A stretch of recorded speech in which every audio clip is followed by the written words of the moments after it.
हा. चल विचारू जाऊ. नमस्कार करतो. साधू बुवा, लांबून आला असाल ना? हो, पण तुम्ही गावात का आला? बर, काय नाव काय म्हणाल तुमचं? हे बघा साधू महाराज, तुम्हाला मी एक सांगतो.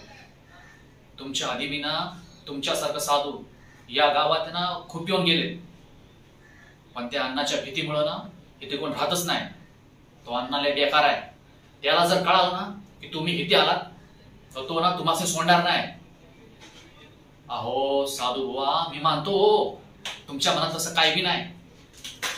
अहो पण स्वतःची भीती तर आहे की नाही? स्वतःचा विचार करा. हे बघा, मी एक काम करतो.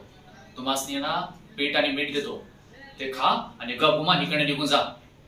अहो या अन्नाच्या भीतीमुळे ना या आमच्या गावच्या येशी पासी बी कोणी येत नाही. आणि तुम्ही इथे आल्याला बघितलं तर तो तुम्हाला मी मारेल आणि आमच्या गावातल्या सगळ्यांना मारेल. हो, नाही नाही, त्याची काही गरज नाही. तुम्ही एक काम करा, तुम्ही इथं बसा, मी जाऊन येतो. बरं, चला येतो मी.